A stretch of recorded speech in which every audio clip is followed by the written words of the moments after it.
Maxík, malé smetiarské autíčko, malo veľký sen. Ale jeho ockovi sa tento sen vôbec nepáčil. To nie je pre teba, Maxík, hovorieval. Maxík sa však nevzdal, aj keď to bolo ťažké. Čo myslíte, kamaráti? Dokáže Maxík splniť svoj sen? Alebo mu v tom niečo zabráni?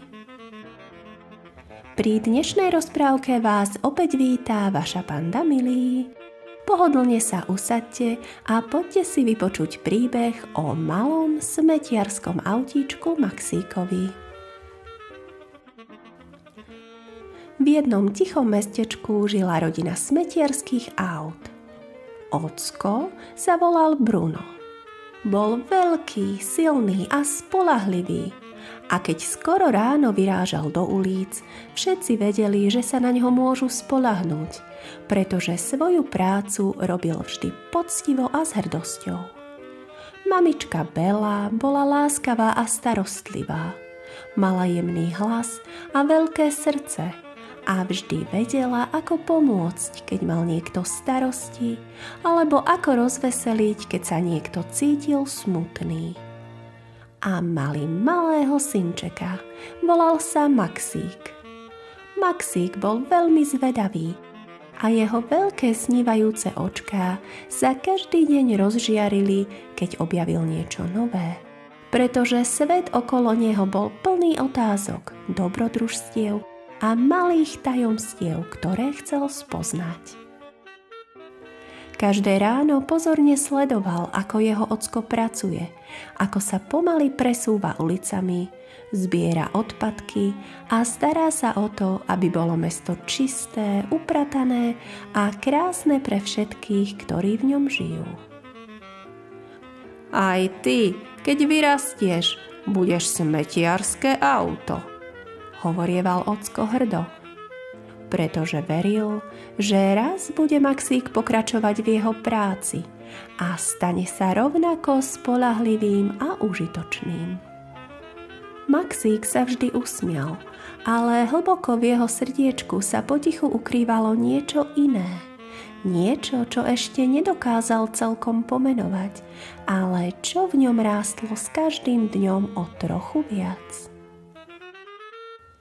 Jedného dňa, keď sa Maxík opäť zvedavo obzeral po ulici, prešlo popri ňom veľké červené hasičské auto.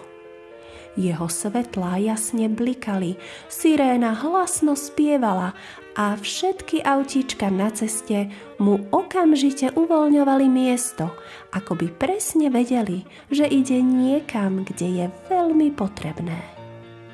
Maxík sa ani nepohol. Len stál a sledoval ho, ako mizne v diaľke. Jeho očká sa rozžiarili tak, ako ešte nikdy predtým. Wow! Zašepkal ticho, ako by nechcel ten moment vyrušiť. To je nádherné!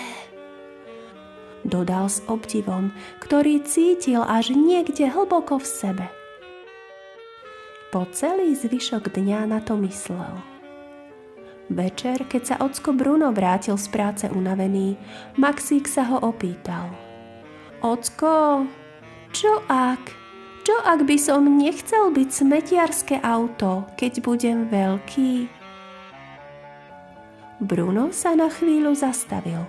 Bolo vidieť, že ho tá otázka prekvapila. Ako to myslíš? Spýtal sa pomaly.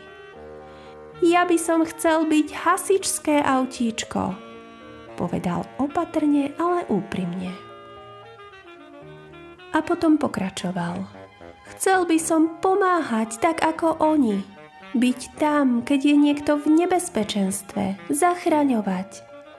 Chcel by som raz rozsvietiť majáky, ponáhľať sa na pomoc a ukázať, že aj malé autíčko môže mať veľké a odvážne srdce. Aby každý vedel, že keď bude treba, vždy prídem na pomoc. V garáži zavládlo ticho. Ocko Bruno zvážnel. Maxík, povedal pomaly. Naša rodina je smetiarska. To je naša práca, naša hrdosť. Maxík sklopil svetlá. Ale ja... Dosť, prerušil ho otec. Raz pochopíš. Maxík už nič nepovedal, len potichu odišiel.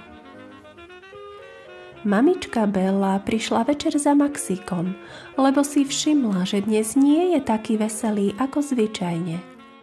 Láskavým hlasom sa spýtala. Čo ťa trápi, Maxík? Maxík chvíľu mlčal a potom sa na ňu pozrel s troškou neistoty. Mami, je zlé mať iný sen? Spýtal sa opatrne, pretože sa bál, akú odpoveď dostane.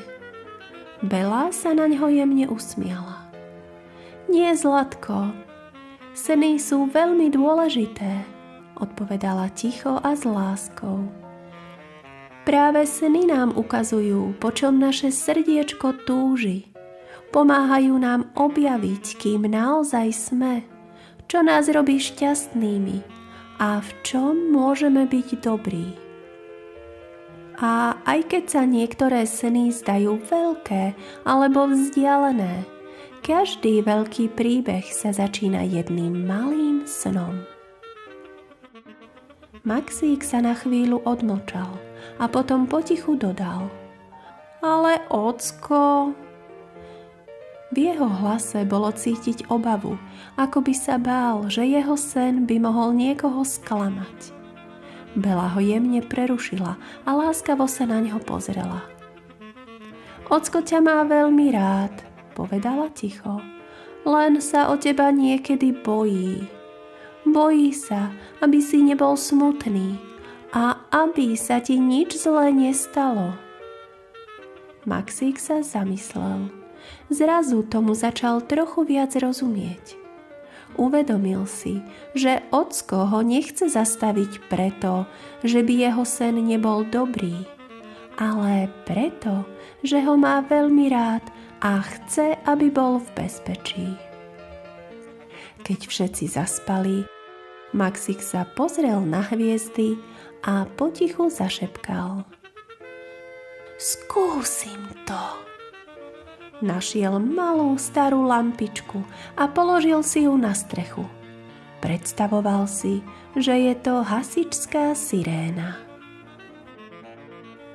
Možno Maxík ešte presne nevedel, čím raz bude, keď vyrastie, ale pochopil jednu veľmi dôležitú vec, že každý veľký sen sa začína malou odvahou veriť si.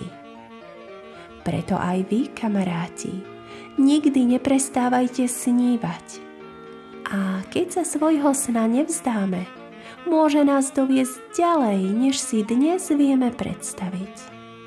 Pretože aj malé autíčko môže raz dokázať veľké veci. Lúči sa s vami vaša panda Milý.